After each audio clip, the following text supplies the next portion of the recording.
Hello students, कक्षा 10 सामाजिक विज्ञान विषय की ऑनलाइन क्लासेज में आपका स्वागत है। पिछली कई वीडियो में हम संसाधन और मृदा संसाधन से संबंधित बातों का अध्ययन कर रहे थे और उन समस्त वीडियो में हमने हमारे पाठ्यक्रम के अध्याय 1 को पूर्ण किया था। आज उसी क्रम में हम हमारे पाठ्यक्रम के अध्याय 2 की चर्चा करने जा रहे हैं, जो भी संसाधन से ही संबंधित है, लेकिन इस अध्याय का नाम वन व वन्य जीव संसाधन। यह हमारे पाठ्यक्रम के अध्याय 2 का शीर्षक है। वन एवं वन्य जीव भी एक तरह से संसाधन है, क्योंकि अगर आपको याद हो तो हमने सर्वप्रथम संसाधन की परिभाषा का अध्ययन किया था और उस परिभाषा में हमने देखा था कि प्रकृति द्वारा प्रदान की गई वे सभी वस्तुएं जो मानव की आवश्यकताओं को पूरा करती हैं, संसाधन कहलाती हैं।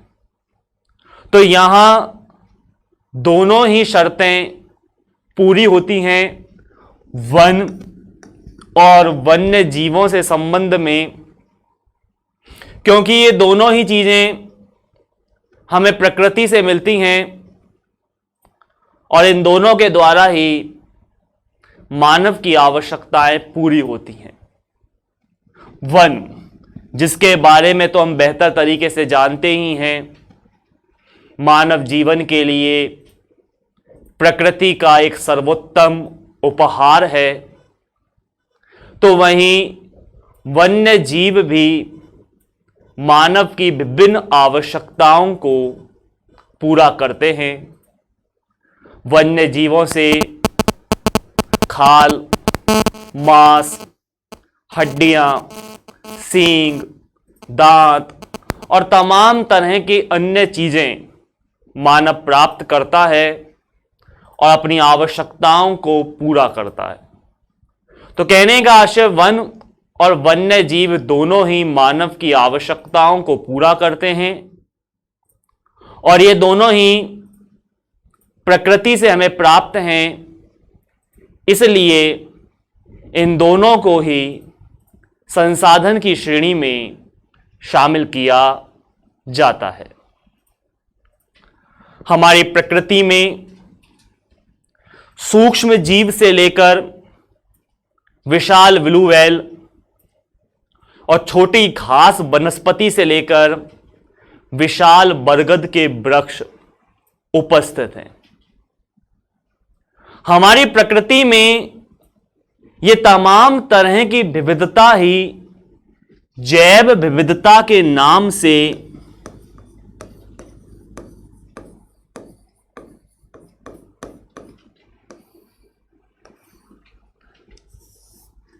जानी जाती है। जैव विविधता जीवों के मध्य पाई जाने वाली विविधता। पारिभाषिक रूप से समझें तो प्रकृति में उपस्थित या पृथ्वी पर उपस्थित समस्त वनस्पति जात एवं प्राणी जात।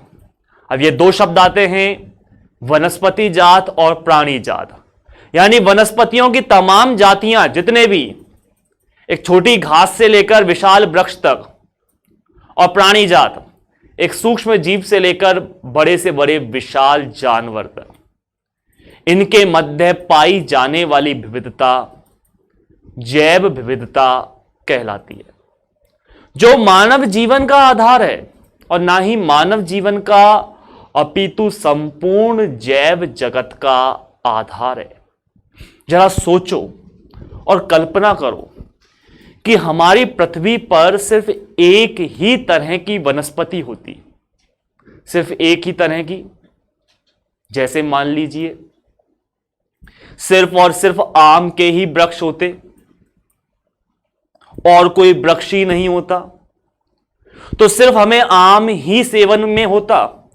आम को खाने से होने वाले विभिन्न प्रकार के रोग, जैसे अगर फोड़े फुंसी निकल आते, दाद खाज खुजली होते, तो उनका इलाज किससे होता? क्योंकि जितना उपयोगी आम है उतना ही उपयोगी नीम का कड़वा वृक्ष भी है, और इन दोनों का होना प्रकृति में जरूरी है। और सोचो यदि फूल ही फूल के वृक्ष होते, कांटों के वृक्ष नहीं होते, या सिर्फ कांटे ही कांटे होते, फूल नहीं होते, फिर क्या होता? तो कहने का आशय हर वस्तु का, हर तत्व का, हर जीव का अपना एक योगदान है इस प्रकृति में।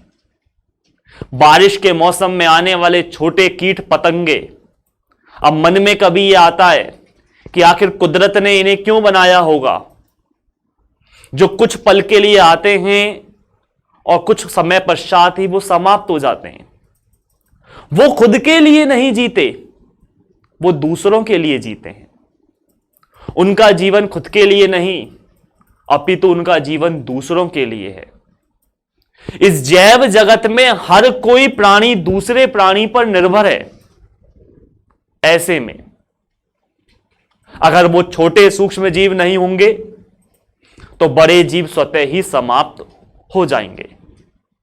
आपने छोटी क्लासेस के अंतर्गत, जैसे मैंने एक बार पहले भी चर्चा की थी,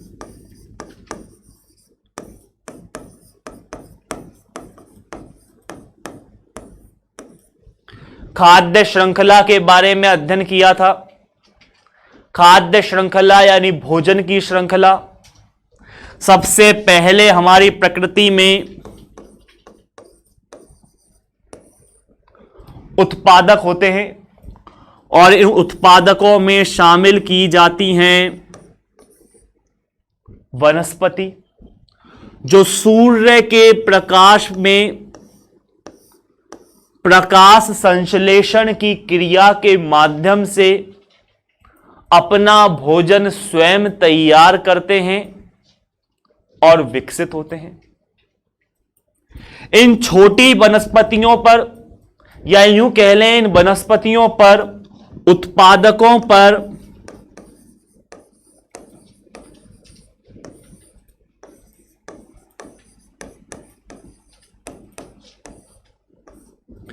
प्राथमिक उपभोक्ता निर्भर होते हैं, जो वनस्पतियों का सेवन करते हैं। हम यूं कह सकते हैं शाकाहारी जंतु, जो वनस्पतियों को खाकर अपना जीवन यापन करते हैं। इनमें हिरण है, गिलहरी है, टिड्डी है, ये छोटे जीव जो वनस्पतियों को खाकर अपना जीवन यापन करते हैं, जो शाकाहारी जीवों की श्रेणी में आते हैं। इसके बाद शामिल होते हैं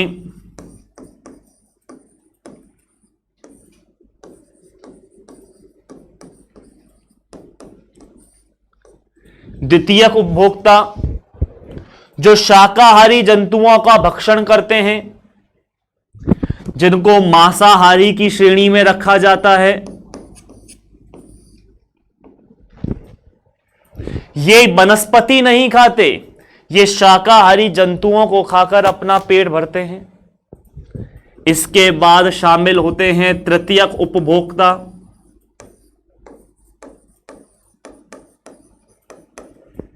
ये उच्च स्तरीय मांसाहारी होते हैं।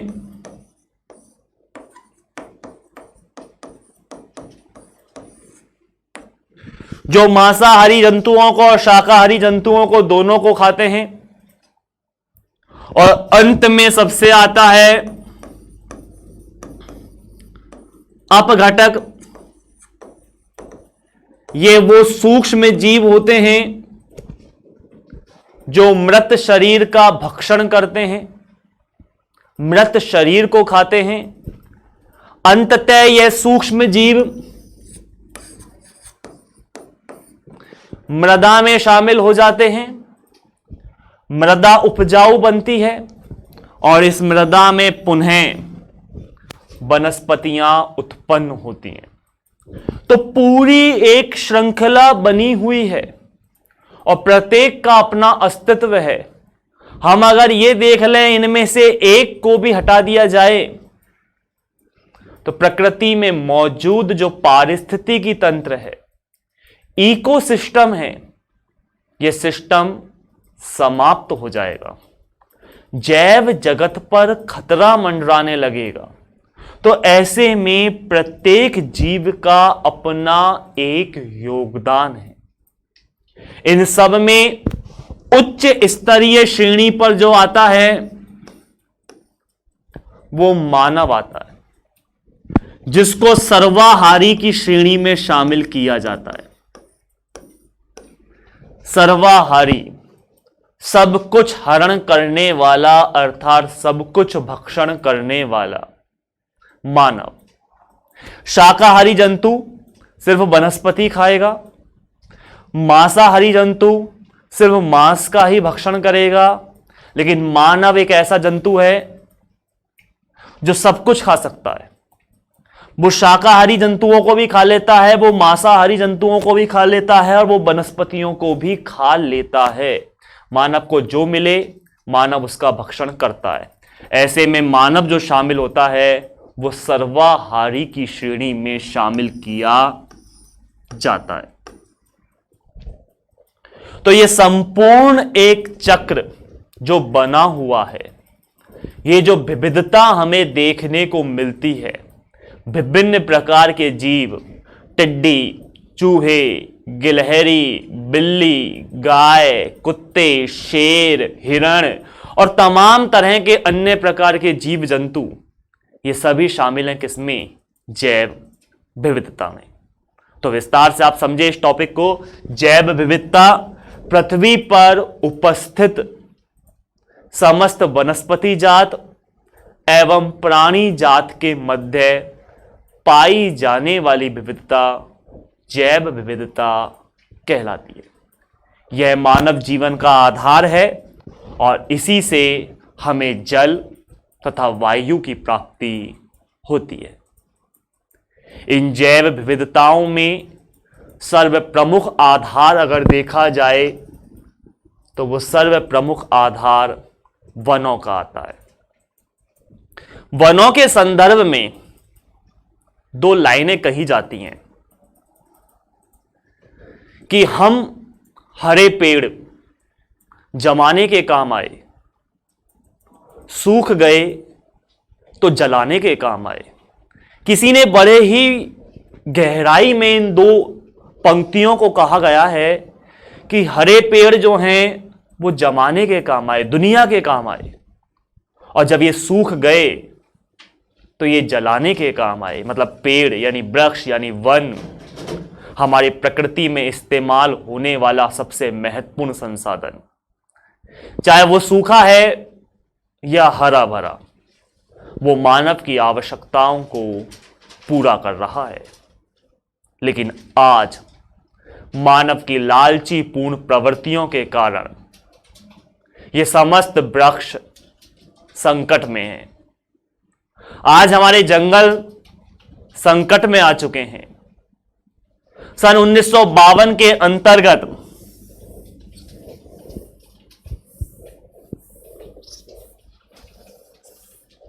राष्ट्रीय वन नीति निर्मित हुई थी।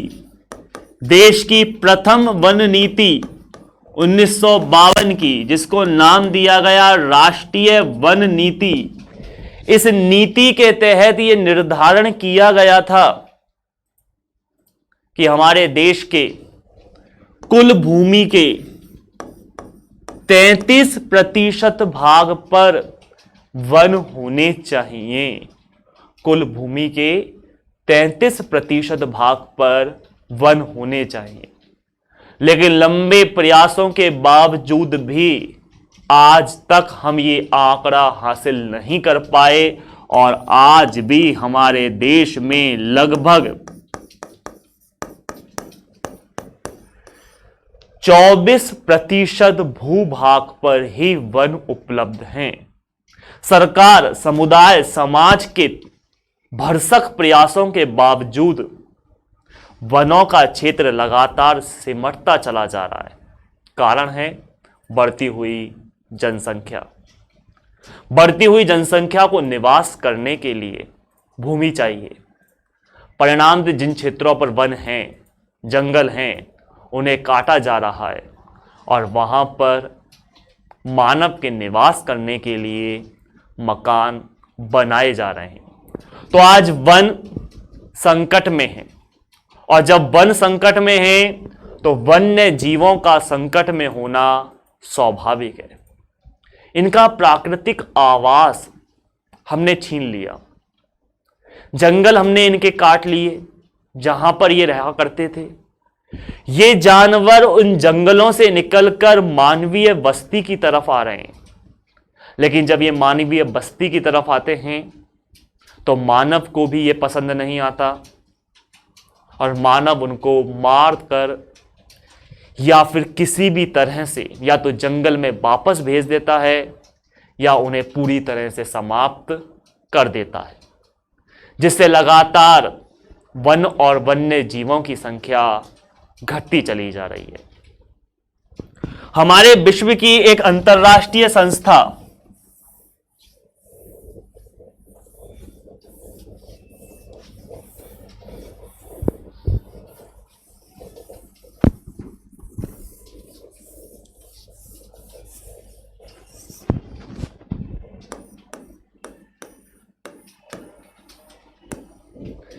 IUCN international union for conservation of nature, इसका पूरा नाम international union for conservation of nature अर्थात प्राकृतिक संरक्षण का अंतरराष्ट्रीय संघ या प्रकृति के संरक्षण के लिए एक अंतरराष्ट्रीय संघ का निर्माण किया गया, जिसे नाम दिया गया IUCN international union for conservation of nature. इस संस्था के मुताबिक हमारी पृथ्वी पर पाई जाने वाली तमाम तरह की जैव जातियों को कुछ भागों में बांटा है, जिनमें से कुछ जातियां तो ऐसी हैं जो पूरी तरह से लुप्त हो चुकी हैं अर्थात समाप्त हो चुकी हैं, तो कुछ जातियां ऐसी हैं जिन पर संकट मंडरा रहा है। आवश्यकता है इनके संरक्षण पर जोर देने की। यदि ऐसा ही चलता रहा तो एक समय ऐसा आएगा जब ये जैव जातियां पूरी तरह से समाप्त हो जाएंगी। और उन्हीं जैव जातियों में से मैं पहले एक जाति की जिक्र कर लेता हूं और वो है एशियाई चीता। ये हमारे सिलेबस में दिया गया पूरा मैटर है। आप जब बुक्स पढ़ेंगे आने वाले समय में तो आपको क्रमानुसार ये सारी चीजें प्राप्त होंगी एक के बाद एक। एशियाई चीता बिल्ली परिवार का एक सदस्य है, जो विश्व का सबसे तेज दौड़ने वाला स्तनधारी प्राणी है। ध्यान रखना, विश्व का सबसे तेज दौड़ने वाला, पृथ्वी पर रहने वाला स्तनधारी प्राणी एशियाई चीता, जिसकी दौड़ने की गति 112 किलोमीटर प्रति घंटे की रफ्तार से यह दौड़ता है।